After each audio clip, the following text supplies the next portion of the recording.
Hello प्यारे बच्चों, PW के अमेजिंग प्लेटफॉर्म पर आप सभी बच्चों का स्वागत है। मेरा नाम है रिंकू कौशिक।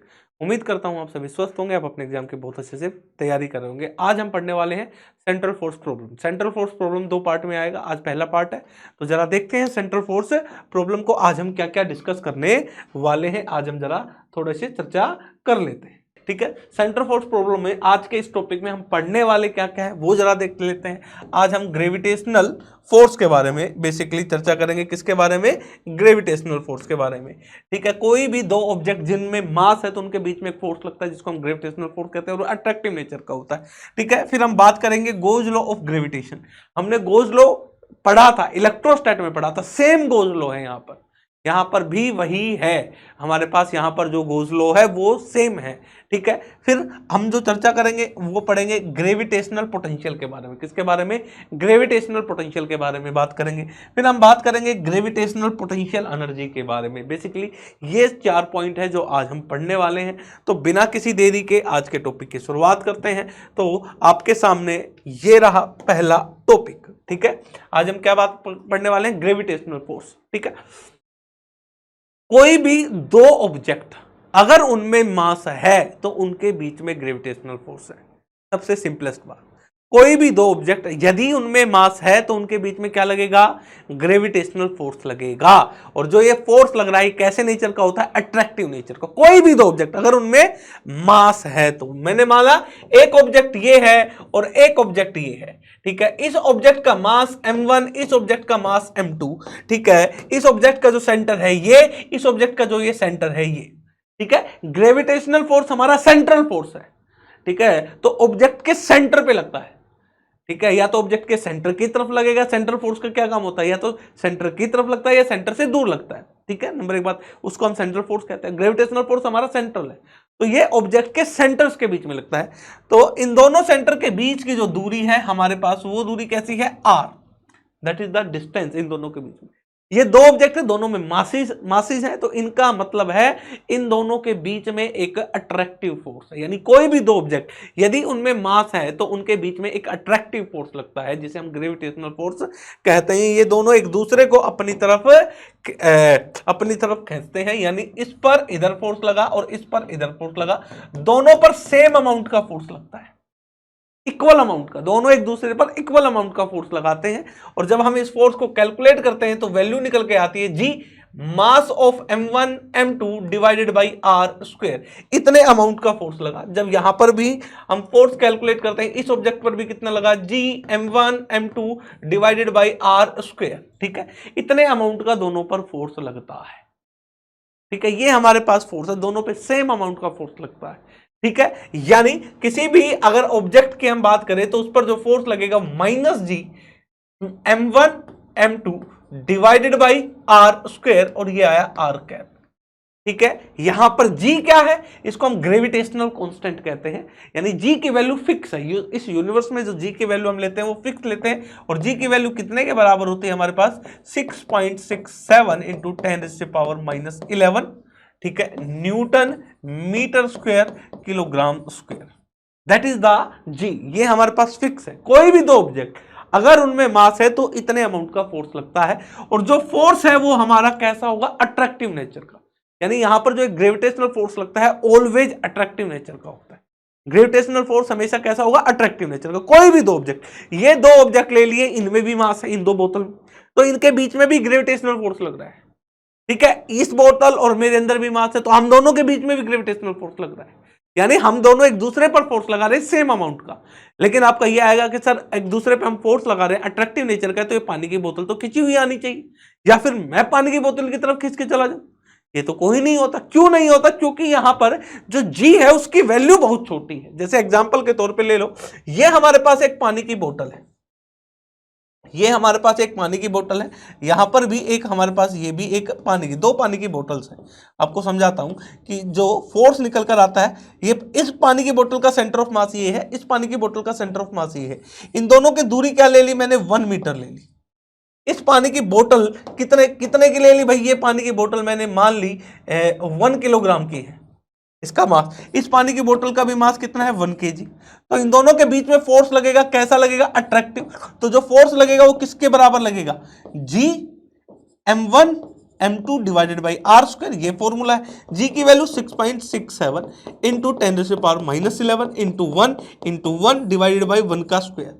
तो हमारे पास फोर्स की वैल्यू यहां पर क्या है 6.67 इंटू 10⁻11 10⁻11, यानी यहां पर जब हम फोर्स की वैल्यू निकालते हैं, जब हमने यहां पर फोर्स की वैल्यू कैलकुलेट करी तो वो 6.67 इंटू 10⁻11 आई। जब इसकी वैल्यू निकालोगे तो 0.0000, ठीक है, कितनी होगी 1 2 3 4 5 6 7 8 9 9 और ये 10 6 6 7, इतने न्यूटन का फोर्स है। 0 पॉइंट समथिंग, ये तो लगभग जीरो बन गया ना भाई, ये तो लगभग जीरो बन गया। यानी इन दो पानी की बोतल के बीच में जो फोर्स लगा लगभग जीरो, लगभग क्या जीरो ही है, इसलिए एक दूसरे की तरफ खींचे नहीं आते। लेकिन जैसे ही इन मासेस को मैं इंक्रीज कर देता हूं, जब मैं सन और अर्थ की बात करता हूं, सन के अंदर जो मास है वो 10⁻30 है और अर्थ के अंदर जो मास है वो 10⁻21 या 24 है, तो ये बहुत हैवी ऑब्जेक्ट हो जाता है, या फिर 10⁻18 है, तो ये बहुत हैवी ऑब्जेक्ट हो जाता है। तो इनके बीच में ये फोर्स हमें देखने को मिलता है, जिसकी वजह से अर्थ जो है वो सन के चारों तरफ चक्कर लगाती है, ठीक है, जिसकी वजह से अर्थ जो है वो चारों तरफ सन के चक्कर लगाती है। जैसे हमारे सैटेलाइट जो है वो अर्थ के चारों तरफ चक्कर लगाते हैं, क्योंकि सैटेलाइट का मास इतना ज्यादा नहीं है, सैटेलाइट हमारा 10 क्विंटल का होगा, 50 क्विंटल का, लेकिन अर्थ का मास तो बहुत ज्यादा है। तो इनके बीच में जो जी की वैल्यू क्रिएट होती है उसकी वजह से ये चक्कर लगा रहा है सैटेलाइट, ठीक है। जैसे मैं जंप करता हूं तो अर्थ पर ही गिर जाता हूं, क्योंकि अर्थ मेरे पे क्या लगा रही है, ग्रेविटेशनल फोर्स लगा रही है, ठीक है। यहां पर जो ग्रेविटेशनल फोर्स की वैल्यू है वो एक अमाउंट की है, क्योंकि अर्थ का मास बहुत ज्यादा है, मेरा बहुत कम है, ठीक है। तो हम दोनों के बीच में एक अट्रैक्टिव फोर्स, यानी कोई भी दो ऑब्जेक्ट जिनमें मासेस है तो उनके बीच में हमेशा एक अट्रैक्टिव फोर्स लगता है, वो इतने अमाउंट का लगता है। नेगेटिव साइन यहां रिप्रेजेंट करता है कि ये ऑलवेज अट्रैक्टिव इन नेचर, ये हमेशा अट्रैक्टिव नेचर का है, ठीक है। तो ये हमारे पास ग्रेविटेशनल फोर्स के बारे में हमने बात की, ये हमेशा ग्रेविटेशनल फोर्स इतने अमाउंट का लगता है जिन भी दो ऑब्जेक्ट में मास है, कोई भी दो ऑब्जेक्ट जिनमें मास है तो ये ग्रेविटेशनल फोर्स लगेगा ही लगेगा। अब हम बात करते हैं गोज लॉ ऑफ ग्रेविटेशन। हमने गोज लॉ पढ़ा है, किसके अंदर पढ़ा है, सेम है भाई, goes law, goes law, goes law for और इलेक्ट्रिक फील्ड, यानी इलेक्ट्रिक फील्ड गोज लॉ लगाते हैं हम, गोज लॉ ऑफ इलेक्ट्रोस्टैट, इलेक्ट्रोस्टैट में पढ़ते हैं गोज लॉ, किसके अंदर पढ़ रहे हैं भाई, इलेक्ट्रोस्टैट, इलेक्ट्रोस्टैट में हम पढ़ते हैं गोज लॉ, इलेक्ट्रोस्टैट यानी इलेक्ट्रिक फील्ड निकालने के लिए, ठीक है। तो हम क्या लगाते थे, याद करो, ई डॉट ds किसी पर्टिकुलर पॉइंट पर area ds Q enclose by epsilon not. Same goes law हमारे पास है, यहां पर भी गोज लॉ लगता है, क्योंकि इलेक्ट्रोस्टैटिक जो फोर्स है, ठीक है, जो इलेक्ट्रोस्टैटिक फोर्स है ये हमारे पास सेंट्रल फोर्स है, ग्रेविटेशनल फोर्स है वो भी सेंट्रल फोर्स है, ठीक है। तो यहां पर भी हमें क्या मिलता है, गोज लॉ मिलता है। गोज लॉ किसके लिए पढ़ रहे हैं फिर हम, ग्रेविटेशन में हम ये गोज लॉ पढ़ रहे हैं। तो ये किसके बराबर होता है, ये होता है G डॉट ds एरिया बराबर -4 पाई G, ठीक है, -4 पाई G m एनक्लोज, यानी इतने ये फोर्स लगता है। ये हमारे पास क्या आ गया मेरे प्यारे बच्चों, that is the goes law, ठीक है। ये हमारे पास क्या है, गोज लॉ, ठीक है। इलेक्ट्रोस्टैट में गोज लॉ ये था। तो गोज लॉ आपको भली भांति आता है, आपने बहुत लगाया, आपने बहुत सीखा है, तो सेम उसी तरीके से यहां पर लगाना है भाई। यहां पर जब हम गोज लॉ लगाते थे तो पहला स्टेप क्या करते थे, एक गोजियन सरफेस ड्रॉ करो। जैसे कोई चार्ज है, इस पॉइंट पर इलेक्ट्रिक फील्ड निकालनी है, कोई चार्ज क्यू है और इस पॉइंट पर इलेक्ट्रिक फील्ड निकालनी है, देखो समझो, ठीक है। जैसे गोज लॉ, ये कोई चार्ज क्यू है और ये कोई पॉइंट ई है जहां पर इलेक्ट्रिक फील्ड निकालनी है।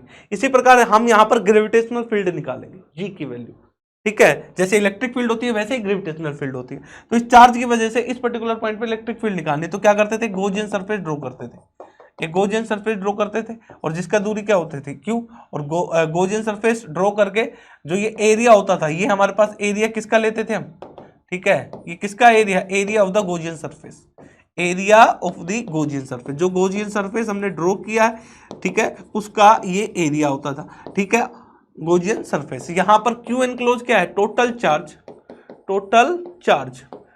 Charge present present inside the Gaussian surface, present inside the Gaussian surface, जो Gaussian surface के अंदर जो टोटल चार्ज प्रेजेंट है वो है हमारे पास। समझ में आई बात? ठीक है, ये वही रूल है, सेम कहानी यहां पर है। कोई मासिव ऑब्जेक्ट है जिसके अंदर हमारे पास क्या है, कोई मास है m, ठीक है, और ये कोई पॉइंट है r दूरी पर हमें g की वैल्यू निकालनी है। ग्रेविटेशनल क्या होगा, यानी एक्सेलरेशन ड्यू टू ग्रेविटी क्या होगा, या ग्रेविटेशनल फील्ड क्या होगी, इस पर्टिकुलर पॉइंट पर हम ग्रेविटेशनल फील्ड बोलेंगे। तो जी की वैल्यू क्या होगी, ग्रेविटेशनल फील्ड क्या होगी, वो हम कैलकुलेट करना चाहते हैं। तो हम फिर से क्या करेंगे, हम यहां पर फिर से क्या करेंगे, एक गॉसियन सरफेस ड्रॉ कर देंगे।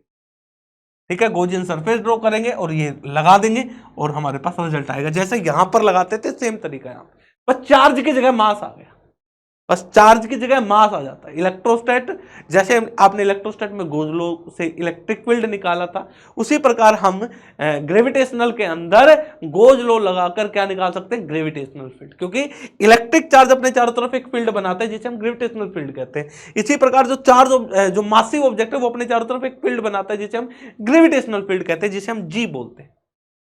ठीक है, मासिव ऑब्जेक्ट अपने चारों तरफ एक ग्रेविटेशनल फील्ड बनाता है। उस फील्ड के अंदर कोई जब कोई दूसरा मासिव ऑब्जेक्ट आता है तब उस पर वो ग्रेविटेशनल फोर्स लगाता है। यानी पहले मासिव ऑब्जेक्ट अपने चारों तरफ एक ग्रेविटेशनल फील्ड को एस्टेब्लिश करता है, जब उस रीजन में उसे दूसरा मासिव ऑब्जेक्ट मिलता है तो उस पर वो ग्रेविटेशनल फोर्स लगाता है। हकीकत में जो फोर्स है दो मासिव ऑब्जेक्ट के बीच में वो इस प्रकार से लगता है। ठीक है, चलो भाई, बहुत बढ़िया है ना। तो हम सेम कहानी है जो आपने पढ़ी है, आपने लगाई है, वही रूल्स है। ठीक है, चलो यहां पर ds क्या है फिर से मैं बता देता हूं आपको, ds क्या है, area of the Gaussian surface. जो हम गॉसियन सरफेस बनाएंगे उसका एरिया आएगा, Gaussian surface, area of the Gaussian surface. ठीक है, ये क्या है, m, mass enclose, total mass present या total mass enclose, total mass enclose within the Gaussian surface, या टोटल मास प्रेजेंट लिख लो, total mass present inside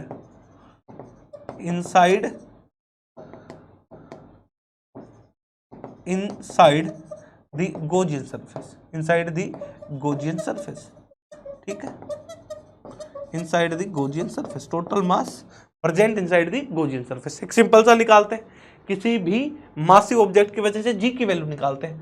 simple सा एग्जांपल, लास्ट में पीवाईक्यूज करेंगे भाई, एंड में पीवाईक्यूज करेंगे। पहले सिंपल एग्जांपल से इस कॉन्सेप्ट को सीखते चलते हैं, जिसको नहीं आता वो दो एग्जांपल करेंगे बड़े ही सिंपल। ये हमारे पास कोई ऑब्जेक्ट है जिसका मास m है। ठीक है भाई, ये मैंने मान लिया। ठीक है, ये रहा। ठीक है, ये कोई ऑब्जेक्ट है, इस ऑब्जेक्ट का मास क्या है, m। ठीक है, और ये कोई पॉइंट है, ये पॉइंट A है जहां हमें ग्रेविटेशनल फील्ड निकालनी। कितनी दूरी पर है ये पॉइंट, r दूरी पर है। ठीक है, find out gravitational field, find out gravitational field at point A। इस A पॉइंट पर आपको ग्रेविटेशनल फील्ड निकालनी। तो कैसे निकालेंगे, अभी आपको बताया हमने, गोज लॉ लगाएंगे। क्या लगाएंगे, गोज लॉ। क्या लगाएंगे हम यहाँ पर, गोज लॉ लगाएंगे। ठीक है, क्या लगाएंगे, गोज लॉ क्या कहता है, क्या है,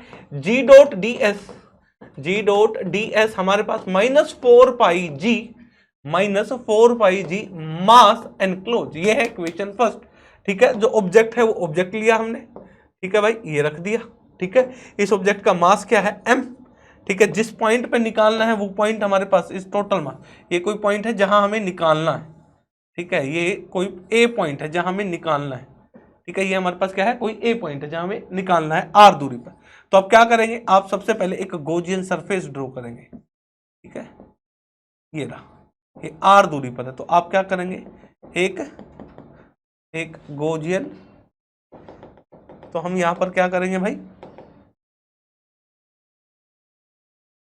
हम यहां पर क्या करेंगे, एक गॉसियन सरफेस कैसा ड्रॉ करेंगे, जिसका सरफेस एरिया मेरे को पता हो।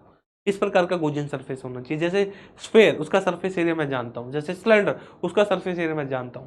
जैसे क्यूब, उसका सरफेस एरिया मैं जानता हूं। तो इस प्रकार का हम सरफेस एरिया ड्रॉ करते हैं जिसका सरफेस एरिया हमें पता हो, जिसका हम कैलकुलेट कर सके। तो हमने सबसे पहले क्या करा, एक गॉसियन सरफेस बनाया। ठीक है, गॉसियन सरफेस। ठीक है, आपको आता है फिर भी मैं करा रहा हूं, कोई बात नहीं। तो हमने सबसे पहले क्या किया, एक गॉसियन सरफेस बनाया।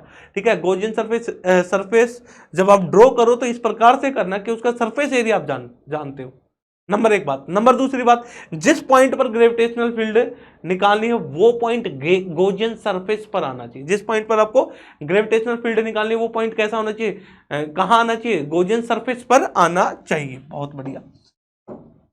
अब इस पर्टिकुलर पॉइंट पर देखो एरिया की डायरेक्शन क्या बनेगी भाई, ये और जी, ये जी क्या है, ग्रेविटेशनल फील्ड। वो कैसी होगी, ऑलवेज इन अट्रैक्टिव नेचर, हमेशा वो अट्रैक्टिव नेचर की होगी। तो भाई यहां पर जो जी की वैल्यू होगी वो किधर होगी, सेंटर की तरफ होगी, क्योंकि अट्रैक्टिव नेचर की होगी। तो ये हमारे पास किसकी डायरेक्शन है, ये हमारे पास जी की डायरेक्शन है, दैट इज द जी। ठीक है, तो हम गॉस लॉ लगाएंगे। अच्छा, इस गॉसियन सरफेस में मास एनक्लोज कितना है भाई, टोटल मास एनक्लोज की बात करूं तो इस गॉसियन सरफेस में टोटल मास कितना एनक्लोज है, कैपिटल एम। Equation number 2। ठीक है, equation 2 put in equation first, put in equation first, पहली इक्वेशन में रख देंगे तो हमारे पास क्या आया, जी डी एस कोस 180, क्योंकि दोनों क्या है भाई, दोनों अपोजिट डायरेक्शन में। एरिया इधर होगा, छोटा सा एरिया लिया है गॉसियन सरफेस पे, और जी की वैल्यू टुवर्ड द सेंटर होगी, तो जी डॉट डी एस कोस 180, तो हमारे पास -4 पाई जी, मास एनक्लोज कितना है, कैपिटल एम। तो ये हमारे पास क्या आ गया, जी डी एस कोस 180 माइनस ये -4 पाई जी कैपिटल एम। तो भाई जी, ये से ये कट गया, जी ये क्या है, area of the Gaussian surface. ये छोटा सा एरिया गॉसियन सरफेस का टोटल एरिया क्या हुआ, ये क्या है, स्फेयर माना है, तो स्फेयर का एरिया क्या होता है, 4 pi r square, 4 pi r square, ये आ गया 4 पाई जी एम। 4 पाई से 4 पाई कटा, जी की वैल्यू क्या आई, G capital M r square, that is the gravitational field. यानी हमने अभी अभी निकाला, ये कोई मास ऑब्जेक्ट है जिसका, ये कोई मासिव कोई ऑब्जेक्ट है जिसका मास m है, और हमें ग्रेविटेशनल फील्ड चाहिए इस मासिव ऑब्जेक्ट की वजह से यहां पर। तो भाई यहां पर जो ग्रेविटेशनल फील्ड होगी, ठीक है, कितनी दूरी पर, r दूरी पर, ये डायरेक्शन क्या है, r कैप। तो g की वैल्यू हमें अभी अभी निकाली, तो g की वैल्यू क्या होगी, g mass of the object capital M divided by जिस पॉइंट पे निकालना है वो, और किस डायरेक्शन में है, जी हमेशा किधर होगा, टुवर्ड द सेंटर। तो ये डायरेक्शन क्या है, r कैप, और टुवर्ड द सेंटर नेगेटिव। ये हमारे पास किसकी वैल्यू आई, ये हमारे पास जी की value I, that is the gravitational field. इसे हम क्या कहते हैं, ग्रेविटेशनल फील्ड कहते हैं, ग्रेविटेशनल फील्ड। ठीक है, जरा और ध्यान से समझो इस बात को। ये हमारे पास कोई मासिव ऑब्जेक्ट था, ये हमारे पास कोई मासिव ऑब्जेक्ट था जिसका मास क्या था, कैपिटल एम। ठीक है, अब देखो ये कोई पॉइंट था जहां हमने क्या निकाला, सेंटर से ये दूरी है, यहां पर हमने क्या निकाला, जी की वैल्यू निकाली। तो जी की वैल्यू क्या आई हमारे पास, -g capital M by r square r cap. ठीक है, ये दूरी क्या थी, r। ठीक है, और ये डायरेक्शन क्या बनी, आर कैप। अब मैंने इस पर्टिकुलर पॉइंट पर कोई मास रख दिया, स्मॉलर ऑब्जेक्ट रख दिया जिसका मास क्या है, स्मॉल है। तो इस पर क्या लगेगा, फोर्स लगेगा ग्रेविटेशनल। तो ग्रेविटेशनल फोर्स क्या होता है, m इंटू जी, यही तो लिखते हो, मास ऑफ द ऑब्जेक्ट, उस पॉइंट पर जो उस पॉइंट पर ऑब्जेक्ट रखा है उसका मास, और उस पॉइंट पे जो जी की वैल्यू है वो, और जी की वैल्यू इस पॉइंट पर कितनी है, मास इंटू में -g r square r cap. तो ये हमारे पास फोर्स कितना है, -g capital M small m r square r cap, that is the gravitational force आ गया ना इन दोनों ऑब्जेक्ट के बीच में। किधर लग रहा है फोर्स, ये आर कैप इधर है, तो फोर्स किधर लग रहा है, इधर लग रहा है। ठीक है, इस पर भी फोर्स निकालेंगे तो भी सेम अमाउंट का आएगा, किधर लगेगा, इधर लगेगा, सेम अमाउंट का। तो जो भी मासिव ऑब्जेक्ट होता है वो अपने चारों तरफ एक ग्रेविटेशनल फील्ड बनाता है, उस फील्ड के अंदर कोई दूसरा मासिव ऑब्जेक्ट आता है तो उस पर वो फोर्स लगाता है, that is equal to F is equal to mg। या फिर हम डायरेक्ट जो फॉर्मूला मैंने आपको बताया वैसे भी निकाल सकते हैं। तो ग्रेविटेशनल फील्ड निकालने का तरीका हमारे पास क्या है, ये फॉर्मूला है, इस गॉस लॉ को लगाएं और ग्रेविटेशनल फील्ड निकालें, ये फॉर्मूला। ठीक है, जब भी आपको ग्रेविटेशनल फील्ड निकालना हो तो इसको लगाओ, रिजल्ट को पाओ। ठीक है, अगला है ग्रेविटेशनल पोटेंशियल। इलेक्ट्रोस्टैट में भी पढ़ा है, सेम है, इलेक्ट्रोस्टैट में भी आपने पढ़ा है, सेम कहानी पूरी। इलेक्ट्रोस्टैटिक पोटेंशियल पढ़ा है, electrostatic potential at at any point r, किसी भी आर पॉइंट पर या किसी ए पॉइंट पर, पॉइंट ए कोई भी हो सकता है, तो कैसे निकालेंगे किसी ए पॉइंट पर potential, minus E dot D L, ये है कहां से, इन्फिनिटी से ए पॉइंट। ये फॉर्मूला आपने पढ़ा है, वही सेम फॉर्मूला यहां पर, बस ई की जगह जी आ जाएगा, यानी ग्रेविटेशनल पोटेंशियल, ग्रेविटेशनल, देखो जरा, ग्रेविटेशनल पोटेंशियल, ग्रेविटेशनल पोटेंशियल, ठीक है। अभी किसी भी ए पॉइंट पर अपन लिख रहे हैं भाई, किसी भी ए पॉइंट पर, यानी अगर हमको मान लो किसी आर पॉइंट पे लिखना हो, यानी electrostatic potential at any point r point पे लिखना हो, तो आर पॉइंट पे क्या लिखेंगे, minus E dot d r. ये आपके पास बेसिक फॉर्मूला है भाई, वही यूज कर रहा हूं, कहां से, इन्फिनिटी से आर, ठीक है। तो सेम कहानी है, gravitational potential at any point r, at any point, at any point r, किसी आर पॉइंट पर आपको लिखना है, तो भाई वी आर माइनस ये आ जाएगा जी डॉट डी आर, सेम है भाई, same, minus ji dot d are, infinity से कहां, आर पॉइंट। अब जरा कैलकुलेट करें ग्रेविटेशनल पोटेंशियल, ये लो भाई, ये अर्थ है हमारे पास, जरा निकाल लेते हैं, एग्जांपल से समझ लेंगे, ठीक है भाई। ग्रेविटेशनल पोटेंशियल कितना हुआ, ये हमारे पास कोई अर्थ है, ये क्या है, अर्थ है, ठीक है। इस अर्थ का मास कितना है, टोटल m, ठीक है। अब ये कोई पॉइंट है, ठीक है, ये पॉइंट है, कितनी हाइट पर है, ये टोटल जो दूरी दे रखी है कैपिटल आर, अर्थ, और इसका रेडियस आर, ये है अर्थ, ठीक है। तो आपको निकालना क्या है, आपको इस ए पॉइंट पर पोटेंशियल बताना है, ग्रेविटेशनल पोटेंशियल क्या होगा, फाइंड आउट ग्रेविटेशनल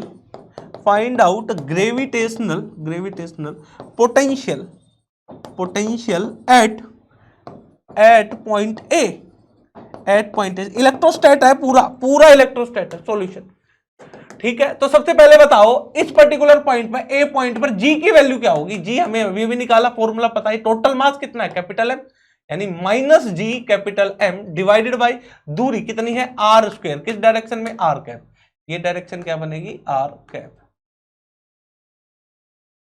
ये दूरी है आर, ऊपर वाली डायरेक्शन क्या बनेगी, आर कैप, ठीक है। तो ये हमारे पास जी है। अब हमें इस ए पॉइंट पर निकालना है पोटेंशियल एट पॉइंट ए, है ना भाई। तो ये सेंटर से कितनी दूरी पर है, आर दूरी पर है ना भाई, तो हम क्या लिखेंगे, यानी आर दूरी पर हमें पोटेंशियल निकालना है, तो माइनस इन्फिनिटी से कहां आएंगे, आर, और ये आया जी डॉट डी आर, ठीक है। तो ये लो भाई, माइनस जी की वैल्यू ये रही हमारे पास, minus G capital M small r square, ठीक है, ये बना r cap dot d r, r cap कहां से, इन्फिनिटी से आर, तो वी आर की वैल्यू हमारे पास क्या आई, जी एम, ठीक है, 1/r स्क्वायर, डी आर कहां से, इन्फिनिटी से आर, तो वी आर की वैल्यू हमारे पास आई G M minus 1/r infinity से आर। तो हमारे पास जो पोटेंशियल आया वो कितना आया, G M minus G capital M by r, that is the potential, gravitational potential at point r. तो किसी भी मासिव ऑब्जेक्ट की वजह से जो ग्रेविटेशनल पोटेंशियल होगा वो कितना आया, इतने अमाउंट का है भाई। इलेक्ट्रोस्टैट है, सेम इलेक्ट्रोस्टैट है, बस ई की जगह जी आ जाता है, ई की जगह जी आ जाता है, क्योंकि इलेक्ट्रोस्टैटिक जो फोर्स है वो भी सेंट्रल टाइप फोर्स है, ग्रेविटेशनल फोर्स है वो भी सेंट्रल टाइप फोर्स, सेम है कहानी, सेम कहानी। इलेक्ट्रोस्टैट आपने जो पढ़ा है वही रूल्स यहां लग रहे हैं, ठीक है, वही रूल लगाने, वैसे ही सोल्व करना है न्यूमेरिकल्स को, ठीक है। चलो भाई, बहुत बढ़िया, बेहतरीन हो गया। अब हम बात करते हैं ग्रेविटेशनल पोटेंशियल एनर्जी की। किसकी बात करेंगे हम, ग्रेविटेशनल पोटेंशियल एनर्जी। जब भी हम ग्रेविटेशनल पोटेंशियल एनर्जी की बात करेंगे तो दो प्रकार के सिस्टम होंगे, for discrete system, for discrete system, ठीक है। दूसरा हमारे पास फॉर कंटिन्यूअस सिस्टम,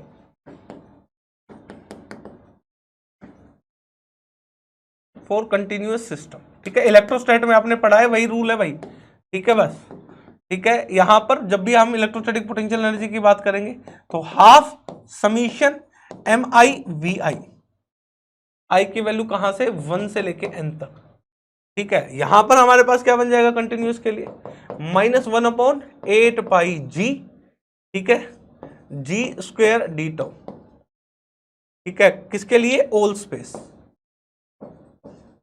इलेक्ट्रोस्टैट में क्या आता था, इलेक्ट्रोस्टैट में हमारे पास क्या आता था, यहां पर आता था ई स्क्वेयर, ठीक है, यहां पर क्या आता था QI/VI। याद करो, सेम फॉर्मूले हैं जो इलेक्ट्रोस्टैट में आपने पढ़े होंगे, आपको याद आ रहे होंगे, सेम है कहानी, सेम कहानी है भाई, ठीक है। तो ये फॉर्मूला है। डी टाउ क्या है, वॉल्यूम एलिमेंट, ये है वॉल्यूम एलिमेंट, ठीक है, वॉल्यूम एलिमेंट। चलो भाई, डिस्क्रीट सिस्टम के लिए कैलकुलेट करके देखते हैं, पोटेंशियल एनर्जी कैलकुलेट करके देख सकते हैं, ठीक है। चलो एग्जांपल लेते हैं, सिंपल एग्जांपल, ठीक है, क्योंकि मेरे को क्वेश्चन कराने, बेसिकली मैं वही क्वेश्चन पे आ जाऊंगा, ये आपको सिंपल बेसिक दोबारा एक तरीके से रिकैप करा रहा हूँ, ये सब आपने पढ़ा हुआ है, बस मैं आपको जस्ट रिकैप करा रहा हूँ, बाकी अपने को मेन प्रॉब्लम ही करनी है, प्रॉब्लम अभी अपन स्टार्ट कर देंगे इसके बाद, ठीक है। मान लो ये चार्ज है, ये मास है m1, ये मास है m2, ठीक है, ये दो मासेज है, और इन दोनों के बीच की दूरी क्या है r। आपको कहे कि u बताओ क्या होगी, find out electrostatic potential energy of the system, find out gravitational potential energy of the system, इस सिस्टम की ग्रेविटेशनल पोटेंशियल एनर्जी बताओ क्या होगा। तो फॉर्मूला क्या बताया, हाफ समीशन आई की वैल्यू, कहाँ कितने मास हैं, दो, तो दो तक MI/VI, U यानी हाफ, ये बना m1 v1, ये बना m2 v2, ठीक है। m1 मास m1 है, तो इस पॉइंट पर पोटेंशियल कितना होगा, इस मास की वजह से इस पॉइंट पर पोटेंशियल अभी भी निकाला था, पोटेंशियल क्या होगा, G, सीधा मैग्नीट्यूड लिख रहे, ठीक है।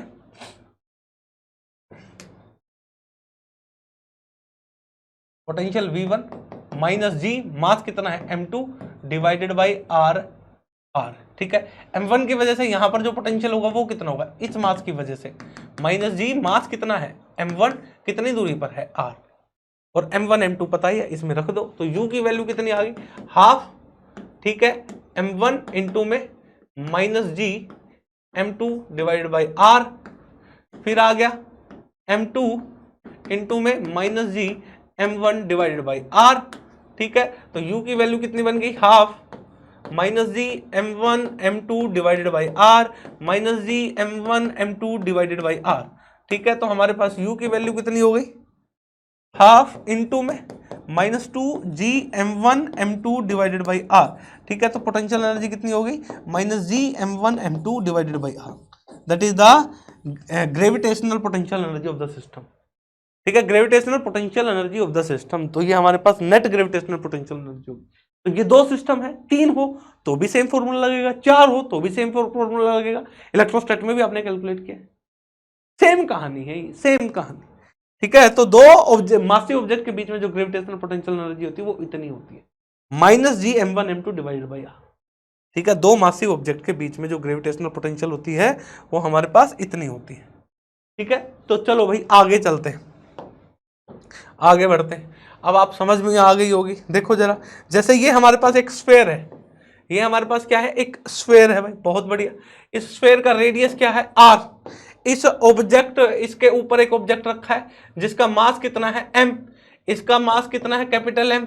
तो इन दोनों के बीच में यानी इसकी इलेक्ट्रोस्टैटिक पोटेंशियल एनर्जी कितनी होगी, तो -G मास, कैपिटल मास यानी कैपिटल मास और स्मॉल m डिवाइडेड बाय दूरी इन दोनों के बीच की, ठीक है। समझेगा नहीं समझे, ये अर्थ था, ये हम अर्थ ले रहे हैं, अर्थ, ये हमारे पास क्या है, अर्थ, ये हमारे पास क्या है, अर्थ, अर्थ के ऊपर मैं खड़ा हूं, मेरा मास है स्मॉल m, तो मेरे और अर्थ के बीच में यानी इस पूरे सिस्टम की ग्रेविटेशनल पोटेंशियल एनर्जी क्या होगी, तो -G mass of the object, mass of the अर्थ, और इन दोनों के बीच की दूरी, कहां से, इस ऑब्जेक्ट के सेंटर और इस बॉडी के सेंटर, अर्थ के सेंटर से, समझ में आई बात। तो ये हम पोटेंशियल एनर्जी लिख रहे हैं, that is the potential energy, ये अभी आपको समझाया।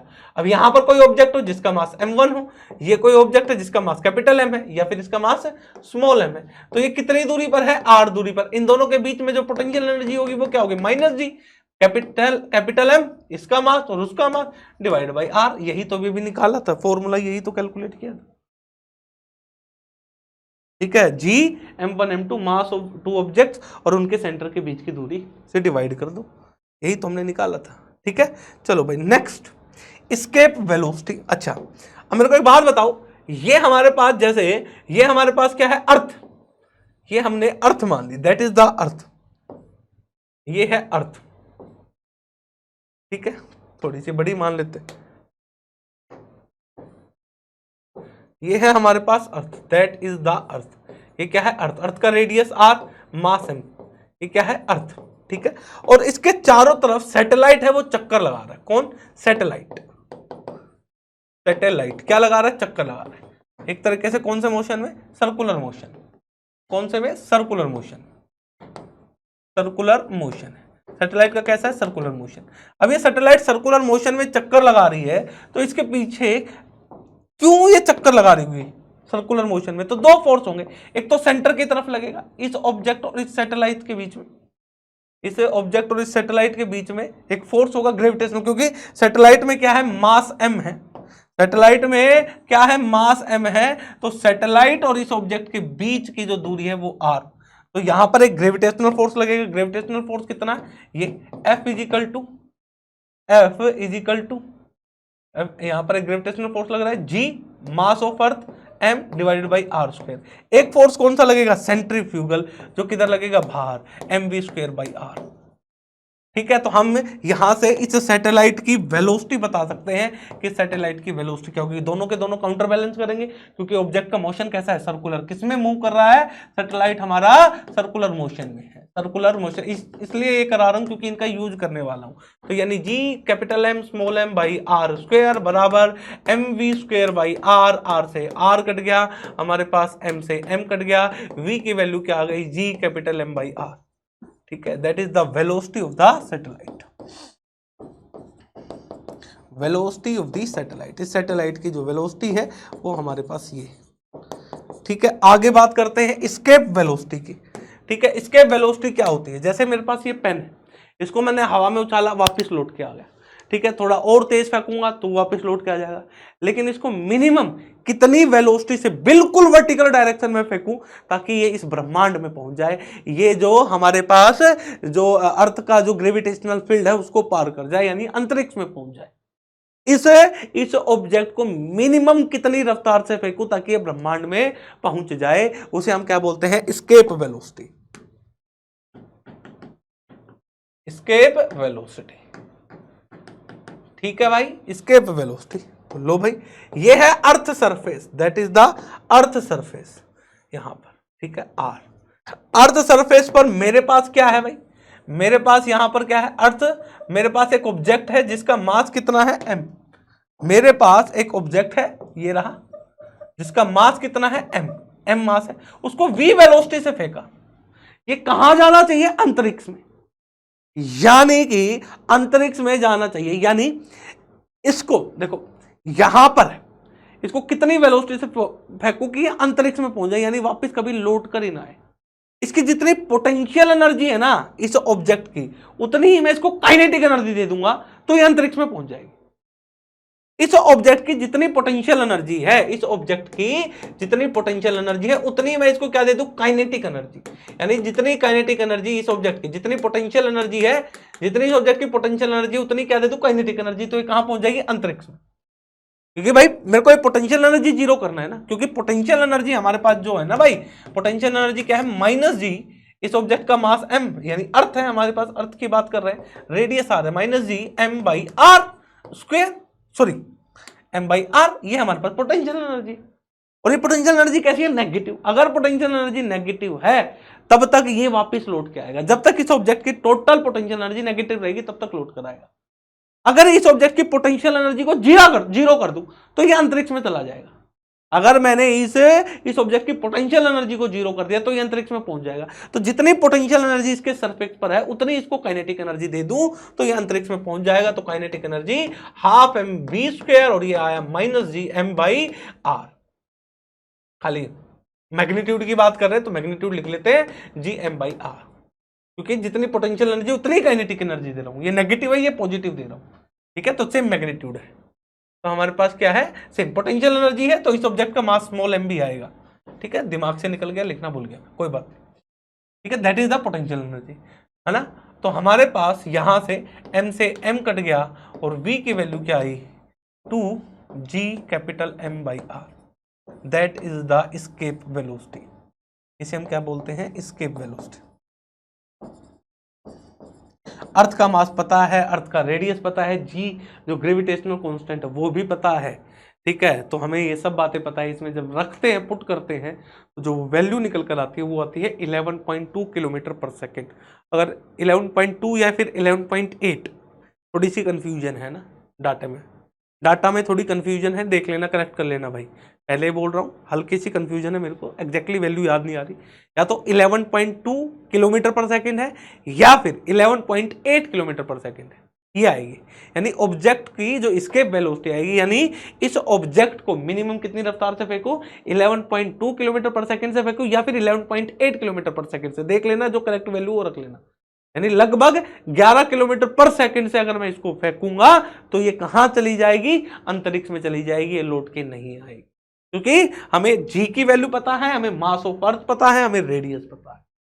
That is the escape velocity. ये ऑब्जेक्ट इस अर्थ को छोड़कर निकल जाएगा, कहां पहुंच जाएगा, अंतरिक्ष में पहुंच जाएगा। जितनी इसकी पोटेंशियल एनर्जी है उतनी अगर मैंने काइनेटिक एनर्जी, क्योंकि जो पोटेंशियल एनर्जी वो नेगेटिव है। नेगेटिव पोटेंशियल एनर्जी का मतलब है कि ऑब्जेक्ट बाउंडेड स्टेट में, हमें इसको फ्री करना है। फ्री करने के लिए जितनी नेगेटिव है उतनी उसको क्या दे दो, काइनेटिक एनर्जी दे दो, मामला खत्म। अगर इसको वर्टिकली, बिल्कुल वर्टिकली फेंका जाए, अगर इतनी रफ्तार से फेंकेंगे तो ये अंतरिक्ष में पहुंच जाएगा, कभी लौटकर नहीं आएगा। अब इस पर हमने जो एक कहानी पढ़ी है, इन पर कुछ क्वेश्चन देखते हैं।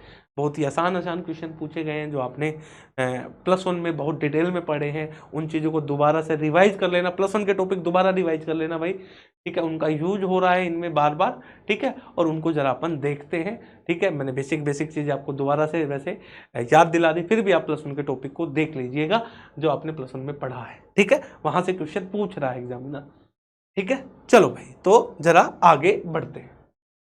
हमारे पास क्वेश्चन ये है, सेसार नेट 2021 में पूछा गया था क्वेश्चन। क्या कहता है, a satellite of mass m orbits around earth in an elliptic trajectory of semi-major axis A at a radial distance r is equal to r naught measured from the center of the earth. The kinetic energy is equal to the half of the magnitude of the total energy. ठीक है भाई। If m denotes the mass of the earth and the total energy is this, the value of r naught by A is, ठीक है, r naught by A की value क्या होगी, सबसे nearest value कौन सी होगी वो हमें बताना है, ठीक है। कह रहा है एक सैटेलाइट है जिसका मास m है, ठीक है, और वो इलिप्स ट्रेजेक्टरी के अंदर, यानी इलिप्स के अंदर वो चक्कर लगा रहा है, जिसकी सेमी मेजर एक्सिस क्या है, ए, ठीक है भाई। एक सैटेलाइट है जो इलिप्स के अंदर चक्कर लगा रहा है, जिसकी सेमी मेजर एक्सिस ए है, at a radial distance r is equal to r naught, कोई एक डिस्टेंस है r is equal to r naught, measured from the centre of the earth के सेंटर से वो मेजर किया गया। The kinetic energy is equal to the half magnitude of the total energy, जो kinetic energy है, जो total energy है उसका हाफ है उस पर्टिकुलर पॉइंट पे। m denote the mass of the अर्थ, ठीक है भाई। हमारे पास क्या रहा है कि हमारे पास ये है अर्थ, दैट इज द अर्थ। इसको मान लो ये हमारे पास क्या है भाई मेरे प्यारे बच्चों, ये हमारे पास है अर्थ, ठीक है। और इसके चारों तरफ ये क्या है, ये है सैटेलाइट। हमारे पास चारों तरफ है क्या, हमारे पास है सैटेलाइट। सैटेलाइट इसके चारों तरफ किस में चक्कर लगा रही है, इलिप्स में चक्कर लगा रही है। इस प्रकार से सैटेलाइट जो है वो हमारे पास कैसे चक्कर लगा रही है, इस प्रकार से इलिप्स में चक्कर लगा रही है जो सैटेलाइट है। बहुत बढ़िया, ठीक है। सेमी मेजर एक्सिस हमें दे रखा है, that is the semi major axis a. हमारे पास सेमी मेजर एक्सिस है वो है ए, ठीक है। बहुत ही बढ़िया, सैटेलाइट हो गया। अच्छा, अब क्या कह रहा है, कह रहा है m डिनोट्स द मास। मास कितना है अर्थ का, कैपिटल M, इसका मास क्या है, स्मॉल m, ठीक है। टोटल एनर्जी, जो टोटल एनर्जी है किसकी, सैटेलाइट की, total energy of the satellite, इस सैटेलाइट की जो हमारे पास टोटल एनर्जी है, यानी हमारे पास टोटल एनर्जी किसकी दे रखी है, सैटेलाइट की, कितनी दे रखी है, -Gmm/2a, पहली इक्वेशन, ठीक है। अच्छा जी, जब कह रहा है कि जब ये चक्कर लगा रहा है इस पर्टिकुलर पॉइंट पर, ये टोटल एनर्जी है, that is the total energy of the satellite it's at that particular point.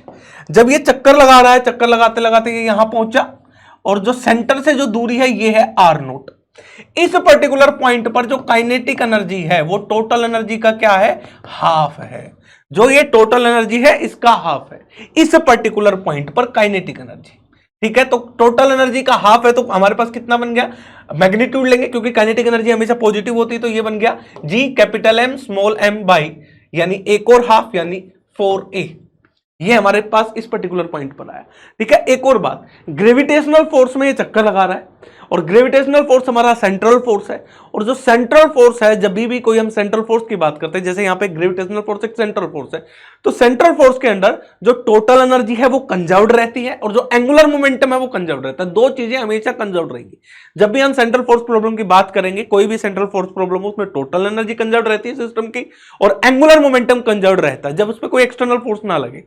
ठीक है, समझ रहे हो ना मेरी बात? तो टोटल एनर्जी उस सिस्टम की कंजर्व्ड रहेगी और एंगुलर मोमेंटम भी उसका कंजर्व्ड रहेगा, यानी एंगुलर मोमेंटम कांस्टेंट रहता है और टोटल एनर्जी भी क्या रहती है? कंजर्व्ड रहती है। ठीक है, फॉर सेंट्रल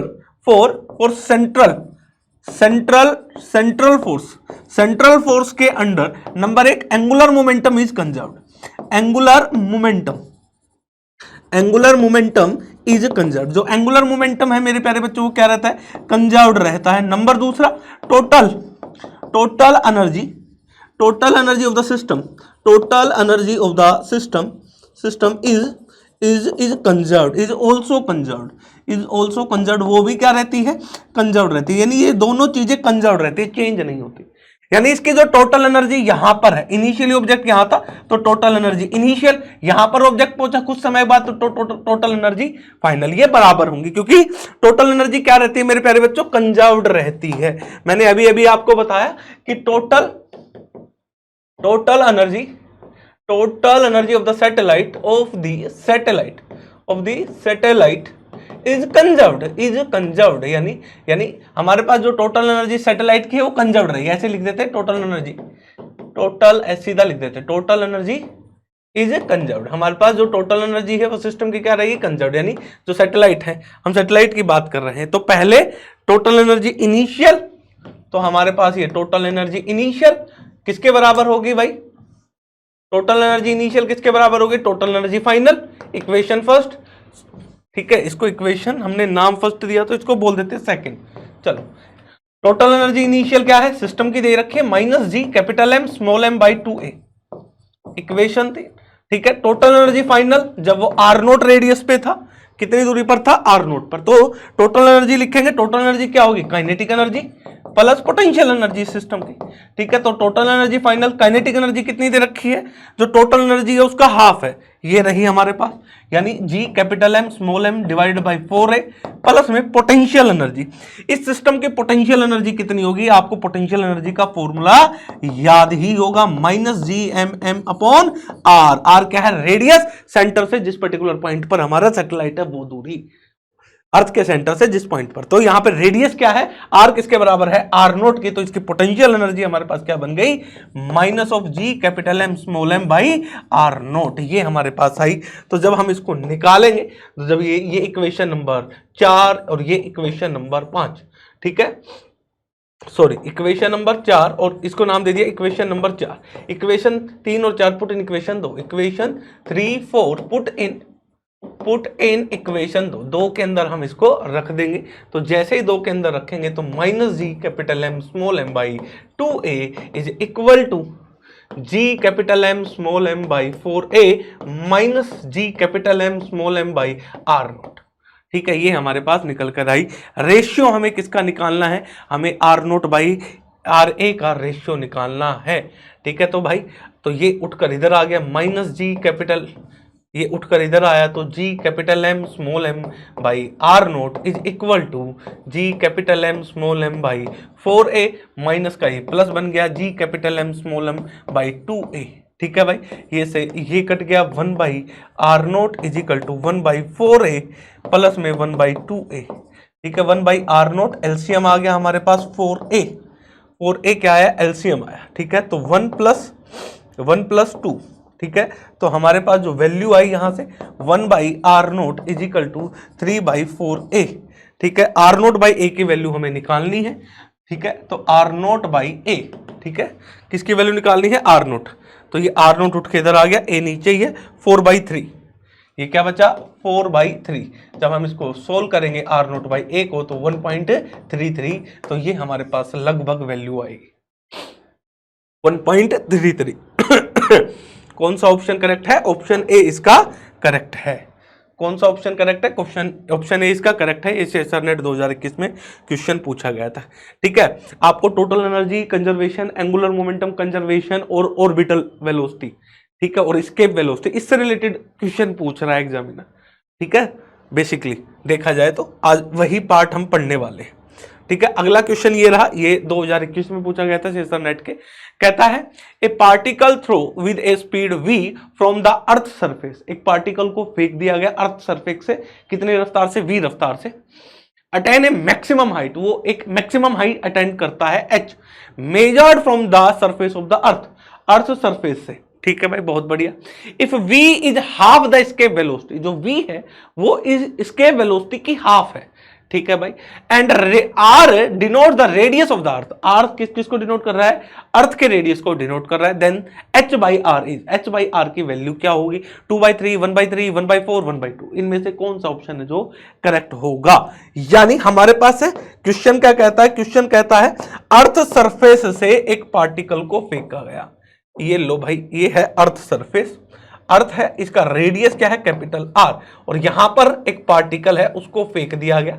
अर्थ का मास कितना मान लिया? कैपिटल एम मान लेते हैं। इस पार्टिकल का जो मास है वो कितना है? Small m. इसको फेंका गया अर्थ के सरफेस से, अर्थ के सरफेस से फेंका गया तो ये मैक्सिमम हाइट अटेंड करी, यहां पर पहुंचा।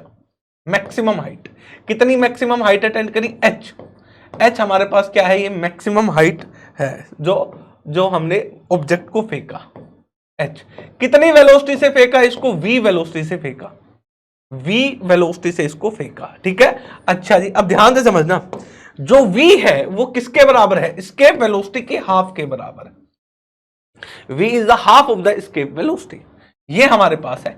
अच्छा, एस्केप वेलोसिटी कितने के बराबर होती है? आपको पता ही है, 2g capital m by r, r क्या है? रेडियस। 2g, g क्या है? ग्रेविटेशनल कांस्टेंट, m क्या है? Mass of the earth divided by r। ये स्मॉल m है, ये कैपिटल m है, इन दोनों में फर्क समझना, ये कैपिटल m है हमारे पास। ठीक है, ये है। अब वेलोसिटी कितनी आ जाएगी? इक्वेशन दो, equation first put in equation second, put in equation second, second में रखेंगे, sorry, equation second put in equation first, second put in equation first, पहली में रखेंगे तो हमारे पास v की वैल्यू क्या आई?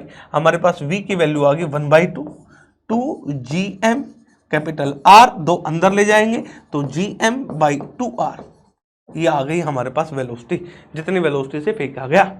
फिर से वही बात, टोटल एनर्जी सिस्टम की क्या रहती है? कंजर्व रहती है, क्योंकि ग्रेविटेशनल फोर्स में मूव कर रहा है ऑब्जेक्ट हमारा, अंडर ग्रेविटेशनल फोर्स है, केवल एकमात्र फोर्स लग रहा है जो ग्रेविटेशनल है, और central force gravitational central force है। सेंट्रल फोर्स में एंगुलर मोमेंटम और टोटल एनर्जी कंजर्व रहती है, तो यहाँ पे एंगुलर मोमेंटम भी कंजर्व रहता है सिस्टम का, टोटल हम बात करेंगे टोटल एनर्जी यहाँ पर सिस्टम की कंजर्व है। तो टोटल एनर्जी सरफेस पर है, उतनी ही टोटल एनर्जी इसकी कहां पर मिलेगी? एच हाइट पर मिलेगी, यानी जो टोटल एनर्जी है वो कंजर्व्ड है। Total energy of the system, total energy of the system, इस पूरे सिस्टम की total energy of the system is conserved. क्या है भाई? कंजर्व्ड है। ठीक है, टोटल एनर्जी इज कंजर्व्ड, ऐसे ही लिख लो, सीधा ही लिख लो, टोटल एनर्जी इज कंजर्व्ड। यहां पर जो टोटल एनर्जी है वो कंजर्व्ड है। ठीक है भाई, बहुत बढ़िया। तो इनिशियल टोटल एनर्जी, ठीक है, किसकी लिख रहे हैं भाई? ये पार्टिकल की, कहां पर था? अर्थ के सरफेस पर था, अर्थ के सरफेस पर था, तो काइनेटिक एनर्जी इनिशियल, भाई टोटल एनर्जी पहले से लिख देते हैं, EI is equal to EF।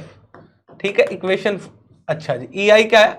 Kinetic energy initial plus potential energy initial is equal to, यहां पर हमारे पास kinetic energy final plus potential energy final, total energy यही होती है, kinetic energy plus potential energy. अब काइनेटिक एनर्जी इनिशियल की बात करें तो कितनी है भाई? ऑब्जेक्ट कहां से फेंका गया? अर्थ के सरफेस से फेंका गया, कितनी वेलोसिटी से? v वेलोसिटी, v ये रही। ऑब्जेक्ट का मास कितना है? m, स्मॉल m, तो half m v square, v की वैल्यू भी निकाली, तो half m g capital m by 2r। तो हमारे पास काइनेटिक एनर्जी इनिशियल जो वैल्यू आई वो कितनी आई? g capital m small m by 4r। ठीक है, इक्वेशन नंबर 2, बहुत बढ़िया। अब यहां पर हम पोटेंशियल एनर्जी की बात करेंगे सिस्टम की, तो पोटेंशियल एनर्जी कितनी होगी भाई? पोटेंशियल एनर्जी का फॉर्मूला हमें पता ही है, पोटेंशियल एनर्जी का फॉर्मूला नेगेटिव होती है, ग्रेविटेशनल फोर्स अट्रैक्टिव है, minus gm small m by r। ठीक है, r जिस पॉइंट पर है, कहां पर? अर्थ के सरफेस पे, तो रेडियस कितना हुआ r, तो स्मॉल r की जगह आ जाएगा हमारे पास minus G capital M small m divided by capital R, equation number 3। अब अपन बात करते हैं अगली, kinetic energy final, kinetic energy final maximum height attend करी, ये जा रहा है जा रहा है जा रहा है, एक टाइम ऐसा आएगा जब ये मैक्सिमम हाइट पर होगा, ये इसकी क्या है मैक्सिमम हाइट, जब ये मैक्सिमम हाइट पर होता है उस पर्टिकुलर टाइम पर इसकी काइनेटिक एनर्जी जीरो बन जाती है। तो यानी काइनेटिक एनर्जी जो फाइनल है वो क्या है जीरो, उस पर्टिकुलर पॉइंट पर जो पोटेंशियल एनर्जी होगी वो क्या होगी minus G capital M small m divide by total distance, जो ये टोटल दूरी बनेगी ये क्या बनेगी r plus h, r plus h उससे हम डिवाइड कर देंगे आर प्लस एच, ठीक है। ये हमारे पास आया equation number 4, equation 2 3 4 put in equation first, पहली इक्वेशन में हम इसको रख देंगे, काइनेटिक एनर्जी हमें पता ही है G capital M small m divided by 4r, minus में potential energy G capital M small m divided by R is equal to potential energy minus G capital M small m R plus h, ये हमारे पास आया total energy. Minus common ले लिया, minus common ले लेंगे तो G small m by are minus में G capital M small m by 4r is equal to, ठीक है, G capital M small m R plus h, ठीक है भाई। माइनस दोनों जगह हमने कॉमन लिया है, ठीक है, क्योंकि इधर माइनस था ताकि कट जाए, जी एम एम बच क्या गया हमारे पास, बच गया 1 by are minus 1 by 4r is equal to 1 by r plus h, ये हमारे पास आ गया, ठीक है। इसका एलसीएम लेंगे तो हमारे पास आया कितना 4r, एलसीएम आया 4 minus 1 is equal to 1 by r plus h, तो हमारे पास 3 बाई 4r, ये आ गया r प्लस एच, ठीक है, यानी 3r plus h is equal to 4r, तो ये बन गया 3r प्लस में 3h is equal to 4r, ठीक है भाई। तो ये बना 3h is equal to 4r minus 3r, तो 3h is equal to r, ठीक है। रेशियो किसका निकालना है r बाई एच का या h बाई आर का, हमें h बाई आर की वैल्यू निकालनी है। तो जब यहां से अपन इसको सोल्व करेंगे तो ये आ गया 3h is equal to r, तो हमें निकालना क्या है h by r is equal to 1/3, तो जो रेशियो आया वो ये आया, h बाई आर किसके बराबर 1/3 के बराबर। ऑप्शन बी इसका क्या है करेक्ट आंसर है, और ये 2021 में पूछा गया था क्वेश्चन।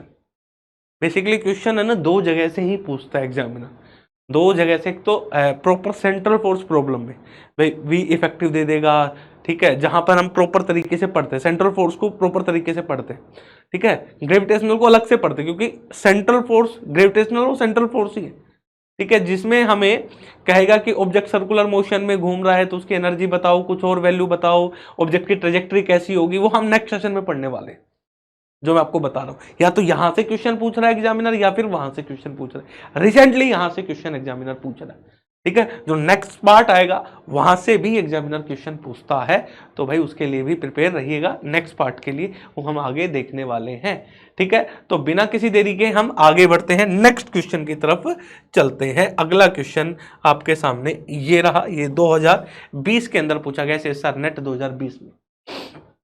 क्या कह रहा है, a spacecraft of mass 1000 kilogram, एक स्पेस क्राफ्ट है जिसका मास है 1000 kilogram, has a fully reflecting sail, मतलब उसका जो सरफेस है वो कैसा है रिफ्लेक्टिंग सरफेस है फुली, ठीक है, दैट इज ओरिएंटेड परपेंडिकुलर, हाँ reflecting sail that is oriented perpendicular to the direction of the sun, ठीक है, ये सामने है बिल्कुल, जो हमारे पास स्पेसक्राफ्ट है ये बिल्कुल सामने है सन के, ठीक है।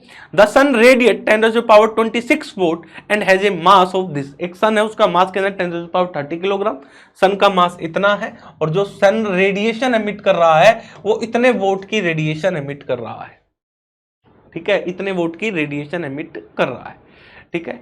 Ignoring the effect, ignoring sun radiate, इतने वोल्ट की एनर्जी रेडिएट करता है सन, ये इंटेंसिटी नहीं है, ठीक है, इतने वोल्ट जो सन है इतने वोल्ट की एनर्जी को रेडिएट करता है, यानी जो सूरज है वो अपनी इतने वोल्ट की एनर्जी निकाल रहा है, एक सेकंड में इतनी एनर्जी निकाल रहा है, ऐसे समझो, इतनी जूल निकाल रहा है। Ignoring the effect of the planet, planet के इफेक्ट को इग्नोर कर दो। For the gravitational pull of the sun to balance the radiated pressure on the sail, ठीक है, जो ग्रेविटेशनल पुल है यानी जो सन और एयरक्राफ्ट के बीच में जो ग्रेविटेशनल फोर्स आएगा अट्रैक्टिव, वो काउंटर बैलेंस कर रहा है जो रेडिएशन पड़ रही है उस एयरक्राफ्ट पर, ठीक है, उस एयरक्राफ्ट पर जो रेडिएशन पड़ रही है उसकी वजह से जो प्रेशर लग रहा है वो उसको काउंटर बैलेंस कर रहा है, ठीक है। The area of the sail, ये कह रहा है कि जो एयरक्राफ्ट है उसका एरिया क्या होगा, हमें एक तरीके से ये बताना है, ठीक है। क्वेश्चन को थोड़ा सा मैं और समझा देता हूं कि ये है सन, समझना, ये हमारे पास क्या है, सन, ठीक है भाई। ये हमारे पास बिल्कुल सन के सामने क्या है, एयरक्राफ्ट, एयरक्राफ्ट, ठीक है। अब सन जो है, सन तो रेडिएशन निकालता है, सन से तो रेडिएशन चारों तरफ निकलेंगे भाई, सन से तो रेडिएशन चारों तरफ निकलेंगे, बिल्कुल निकलेंगे सर, इसमें तो कोई दोहराई है ही नहीं। हम कहां मना कर रहे हैं कि सन से रेडिएशन नहीं निकलेंगे, ठीक है। सन से ये रेडिएशन निकल रही, जो ये रेडिएशन निकली है उनकी जो पावर है वो कितनी दे रखी है, 10⁻26 वोल्ट, 10⁻26 वोल्ट। इसका मतलब क्या है, जो सन है वो एक सेकंड में कितनी एनर्जी निकालता है, 10⁻26 जूल निकालता है। इसका मतलब ये हुआ एक सेकंड में ये इतनी एनर्जी प्रोड्यूस कर रहा है जो सन है हमारा। सूरज से किरणें आ रही है ना, रेडिएशन है, एनर्जी तो है ही भाई। धरती गर्म हो जाती है कि नहीं, सूरज की किरणें यहां पहुंची तो अर्थ भी तो गर्म हो रही है, तो इसका मतलब एनर्जी तो कैरी कर रही है। इसका मतलब सन तो एनर्जी प्रोड्यूस कर ही रहा है, दिख भी रहा है, होता है भाई बहुत ज्यादा, उसके पास जाते फूक जाए आदमी, ठीक है, जा ही नहीं सकते, वैसे तो बहुत ही ज्यादा दूर है, ठीक है ना, बहुत बढ़िया। चलो भाई, है ना, तो ये है हमारे पास इतनी पावर वो एमिट कर रहा है, ठीक है भाई, बहुत बढ़िया। तो इसके सामने ये एयरक्राफ्ट है, ये इसके जस्ट सामने जो एयरक्राफ्ट है उसको ऐसे बना देते हैं, इस प्रकार से वो हमारे पास एयरक्राफ्ट है, ऐसे समझ लो, ठीक है, बहुत बढ़िया।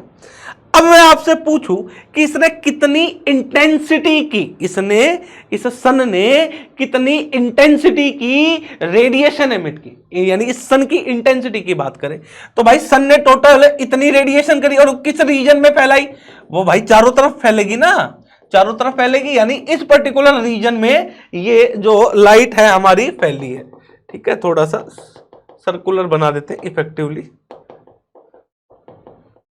ठीक है, इंटेंसिटी की बात अपन कर रहे हैं,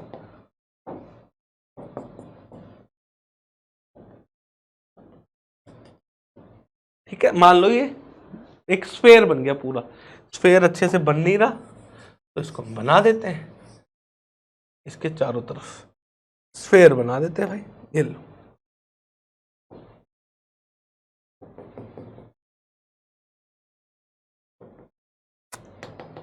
क्या ही बात हो गई आज तो।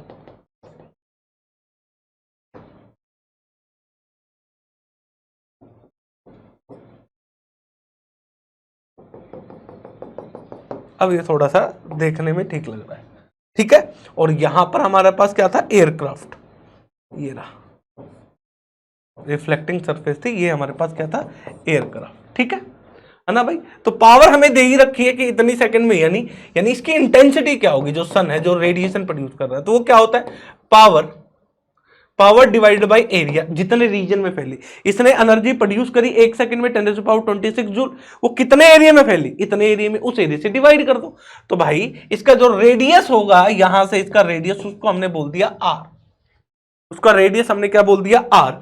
तो इसकी जो इंटेंसिटी हुई वो पाई अपॉन 4 पाई, इसका टोटल एरिया, स्फेयर है तो 4 पाई आर स्क्वायर, ये हमारे पास आ गई। तो इंटेंसिटी यानी हमें दे ही रखी है, पावर कितनी दे रखी है भाई हमें, 10⁻26 यानी P upon 4 pi r square, equation number first, that is the intensity, ठीक है। अब देखो जरा भाई, अब इस पे हो क्या रहा है, इस पे लग रहे हैं फोर्सेस, कौन कौन से लग रहे हैं, एक फोर्स लगेगा ग्रेविटेशनल, क्योंकि इस एयरक्राफ्ट में मास कितना एयरक्राफ्ट का, स्मॉल एम, सन का मास कितना है, कैपिटल एम, तो कौन सा फोर्स लगेगा, ग्रेविटेशनल फोर्स लगेगा। तो gravitational force GMM upon r square, ये लगेगा। अब ये जो लाइट इस पर गिरी है, जो ये लाइट इस पर गिरी है, तो ये इस पर एक प्रेशर लगाएंगे भाई, इंटेंसिटी की लाइट गिरी तो कुछ ना कुछ प्रेशर तो क्रिएट करेगी, तो भाई कितने प्रेशर की लाइट क्रिएट करेगी, यानी प्रेशर बताओ भाई, प्रेशर है वो कितना होगा यहां पर 2I/c, सीधा सा एक फॉर्मूला होता है 2I/c, आई क्या है इंटेंसिटी, c क्या है स्पीड, ठीक है, ये वेव की स्पीड, लाइट की स्पीड, ठीक है, 2I/c that is the pressure, इतना प्रेशर लगेगा, ठीक है। तो फोर्स कितना लगाएगी वो हमें निकालना है। तो प्रेशर क्या होता है, फोर्स अपॉन एरिया। भाई इस ऑब्जेक्ट का एरिया क्या माना, ए, ठीक है, ये जो एरिया है that is the area of the aircraft, इस एयरक्राफ्ट का ये हमारे पास area, that is the area of the aircraft, ठीक है भाई। तो फोर्स यानी यहां से हमारे पास फोर्स की वैल्यू क्या आ गई, प्रेशर इनटू में एरिया, ठीक है। ये इक्वेशन 2 और ये equation 3, equation 2 3 put in equation पहली दूसरी put in equation 3, equation first second put in equation third. तो जो नेट फोर्स लगा यानी हमारे पास प्रेशर इनटू में एरिया, प्रेशर क्या है 2I/c इनटू में एरिया, ठीक है। और I की वैल्यू हमें पता ही है 2/c, I की वैल्यू अभी भी निकाली, देखो ये इसमें रखा P, ठीक है। यहां से हमारे पास I की वैल्यू ये रही, ये ठीक है, पावर है, ये हमारे पास क्या है, पावर, लिख लो यार कंफ्यूजन ना हो जाए, दैट इज द पावर, ठीक है। तो ये हमारे पास आ गया, ठीक है, 2I/c। तो I की वैल्यू क्या है, पावर अपॉन में, यानी पावर डिवाइड बाई 4πr², ठीक है, ये आ गया इनटू में एरिया, जिस एरिया से मल्टीप्लाई किया, ठीक है भाई। देखो प्रेशर क्या है, फोर्स क्या है, प्रेशर इनटू में एरिया, ये हमारे पास प्रेशर था भाई, प्रेशर इनटू में एरिया, ठीक है, प्रेशर इनटू में एरिया, प्रेशर अभी भी निकाला 2I/c इनटू में ए, 2I/c इनटू में ए, इंटेंसिटी हमारे पास ये रही, पावर 4πr², ये आ गया, ठीक है। अब ये हमारे पास क्या बना, ये फोर्स है, ये फोर्स कौन लगा रहा है, प्रेशर, यानी रेडिएशन की वजह से इस पर जो प्रेशर लगा वो इधर लगेगा, दैट इज द फोर्स। ये फोर्स और ये फोर्स एक दूसरे को काउंटर बैलेंस कर रहे हैं, यही कह रहा है, ठीक है। Ignoring the effect of the planet for the gravitational pull of the sun to balance the radiation pressure, जो रेडिएशन प्रेशर की वजह से जो फोर्स लगा वो इसको क्या कर रहा है, काउंटर बैलेंस कर रहा है, यानी जितना रेडिएशन की वजह से जो प्रेशर लग रहा है वो और जो ग्रेविटेशनल फोर्स है वो एक दूसरे को बैलेंस कर रहे हैं। तो हम यहां से क्या लिख सकते हैं, हम लिख सकते हैं GMM divide by r² is equal to, हमारे पास यहां से ये वैल्यू आ गई, ठीक है, 2/c इनटू में पावर इनटू में 4πr² इनटू में एरिया, ठीक है। r² से r² कट गया, एरिया निकालना था हमें, तो G capital M small m, ये हमारे पास हुआ, C की वैल्यू उधर चली गई, इनटू में C क्या स्पीड ऑफ लाइट इधर चला गया, इनटू में 4π भी उधर चला गया, तो GMM 4πc, बहुत बढ़िया। अब नीचे क्या बचेगा, यहां पर बचा 2 इनटू में पावर, हमें एरिया चाहिए ना, हमें क्या चाहिए, एरिया, हमने कहीं गलत तो नहीं लिख दिया, ठीक है, एक बार देख लेते हैं, power pressure divided by area, pressure force upon area होता है, force per unit area that is the pressure, ठीक है। तो नेट फोर्स कितना है, प्रेशर इनटू में एरिया, तो नेट फोर्स हमारे पास कितना है, प्रेशर इनटू में एरिया,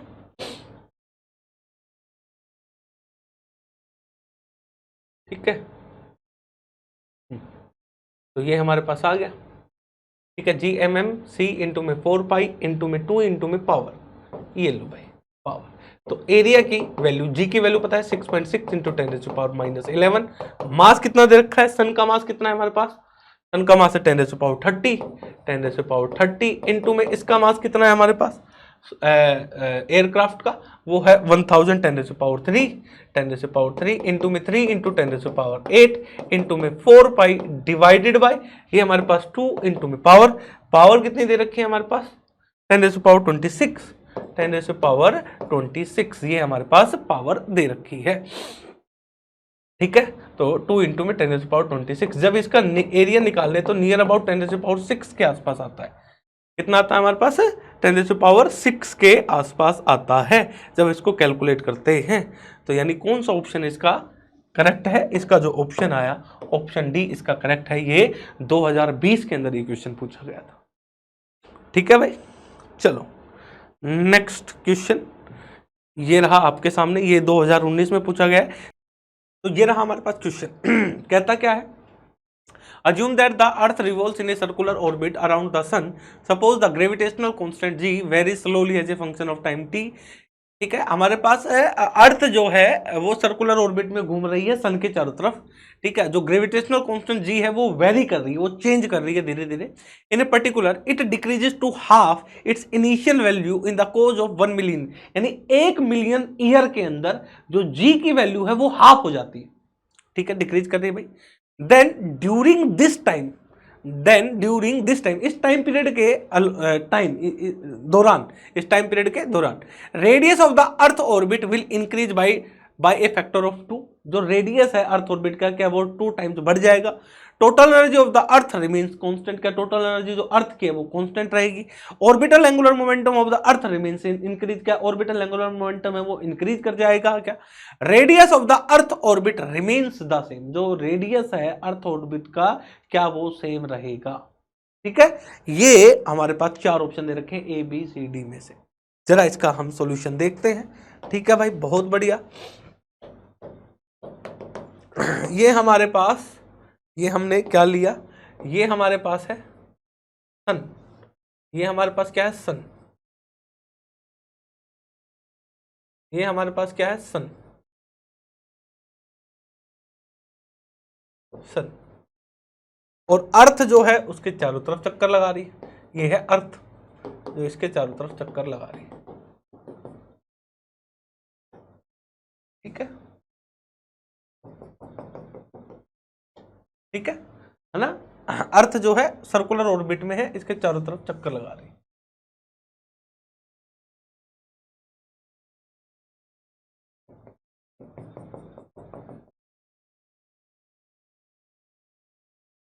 लगभग बन ही गया, इसको थोड़ा सा, हाँ ठीक है। अर्थ है इसके चारों तरफ चक्कर लगा रही है, यानी t=0 टाइम पे अपन बात कर रहे हैं। तो यहां पर है तो r, इनके बीच की दूरी क्या है, रेडियस है r। ठीक है भाई, चक्कर लगा रही है सर्कुलर ऑर्बिट में, तो 2 फोर्सेस लगेंगे। कौन कौन से लगेंगे, एक फोर्स लगेगा बाहर, इस अर्थ का मास कितना माना स्मॉल m, सन का मास कितना माना कैपिटल M। ठीक है, कैपिटल M। ठीक है भाई, सन का मास हमारे पास क्या है कैपिटल M। ठीक है, तो भाई बाहर की तरफ फोर्स लगेगा mv²/r, क्योंकि किसी ना किसी वेलोसिटी से घूम रही होगी। ठीक है, अंदर की तरफ फोर्स भी लगेगा भाई, अंदर ग्रेविटेशनल फोर्स कितना लगेगा भाई, g capital M small m/r²। अभी सर्कुलर ऑर्बिट में घूम रही है तो दोनों फोर्स बराबर होंगे, यानी gmm/r² बराबर mv²/r। ठीक है, m से m कट गया तो हमारे पास r से r कट गया, तो ये आ गया gm/r = v²। तो हमारे पास वेलोसिटी कितनी आ गई, ये आ गई gm/r। ठीक है, दैट इज द वेलोसिटी। किसकी वेलोसिटी है, वेलोसिटी ऑफ अर्थ, पहली इक्वेशन। अब कितने साल बाद की हम बात कर रहे हैं, हम बात कर रहे हैं मिलियन ईयर के बाद, million years, after million years, यानी 1 मिलियन ईयर्स के बाद, 1 मिलियन ईयर्स के बाद। देखो 1 मिलियन ईयर्स था क्या था, हाँ 1 मिलियन ईयर के बाद। ठीक है, तो 1 मिलियन ईयर्स के बाद बात कर रहे हैं, तो जी की वैल्यू चेंज कर रही है तो आर भी चेंज होगा हमारा, पक्की बात है भाई, क्योंकि ये हमारे पास क्या था, ये हमारे पास था सन। ठीक है, अब अर्थ क्या है, अर्थ चेंज कर जाएगा, यहां पर हमारे पास क्या आ गया अर्थ। ठीक है भाई, आर की वैल्यू क्या हो गई r'। अभी भी ये सर्कल में ही घूम रही है, मोशन अभी भी इसका कैसा है, सर्कुलर है, अभी भी मोशन कैसा है, सर्कुलर। बहुत बढ़िया, अर्थ है हमारे पास जिसका मास हमने क्या माना था, स्मॉल m। बहुत बढ़िया। अब देखो बाहर की तरफ फोर्स क्या लगेगा, m, किसी न किसी वेलोसिटी से जा रही होगी, यहां पर भी हमारे पास वेलोसिटी है, यानी v डैश, यानी mv dash square divided by r dash. ठीक है, एक फोर्स अंदर की तरफ लग रहा होगा। ठीक है, कितना, g mass of sun capital M small m r dash इसका स्क्वायर। ठीक है, दोनों क्या होंगे, सर्कुलर मोशन है, दोनों बराबर होंगे, g capital M small m r dash इसका स्क्वायर बराबर m v डैश इसका square divided by r dash. m से m कट गया, एक r डैश से एक r डैश कट गया हमारे पास, तो यहां से v डैश की वैल्यू आई g। देखो g की जो वैल्यू है वो भी चेंज हुई है, g डैश हुई है, g की वैल्यू कितनी हुई है, g डैश। क्योंकि एक 1 मिलियन ईयर के बाद जी डैश की वैल्यू डिक्रीज कर गई, तो ये चेंज हुई है, that is the G dash, ना कि जी। तो G dash capital M R dash, ये हमारे पास वेलोसिटी आ गई। इक्वेशन नंबर दूसरा, सेंट्रल फोर्स मोशन में घूम रहा है तो एंगुलर मोमेंटम हमेशा कंजर्व रहता है। जब भी हम सेंट्रल फोर्स प्रॉब्लम की बात करते हैं तो एंगुलर मोमेंटम ऑलवेज कंजर्व, बिना किसी झिझक के हमेशा एंगुलर मोमेंटम को कंजर्व कर दो। तो एंगुलर मोमेंटम तो हमारा यहां पर भी कंजर्व रहेगा, हमेशा एंगुलर मोमेंटम कंजर्व रहता है, ठीक है। तो क्योंकि जी डैश की वैल्यू चेंज कर रही है लेकिन एंगुलर मोमेंटम कंजर्व रहेगा, ये कंफर्म है, ठीक है। एंगुलर मोमेंटम हमारा क्या रहेगा, कंजर्व। तो इनिशियल एंगुलर मोमेंटम जितना था उतना ही फाइनल, क्योंकि एंगुलर मोमेंटम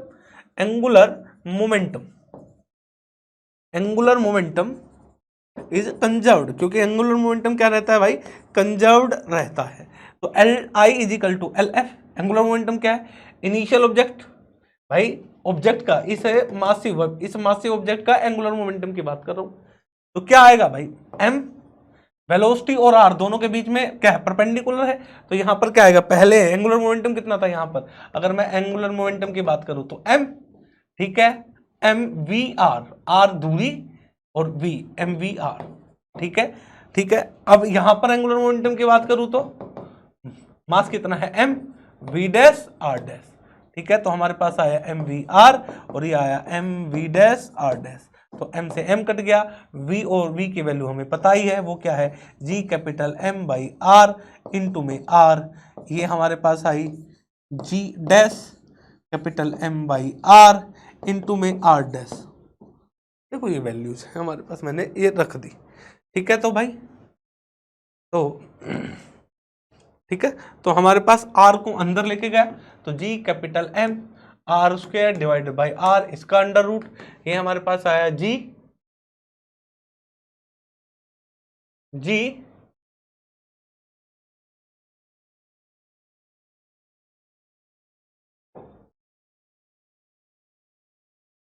चलो हम जरा देख लेते हैं, हाँ ठीक है भाई, हाँ तो हमारे पास यही था, हाँ जी कैपिटल एम, आर को अंदर ले गया, R square divided by R, यहां पर हमारे पास क्या था, G dash capital M R dash square divided by R dash, ठीक है। ये से ये कटा, ये से ये कटा, ठीक है।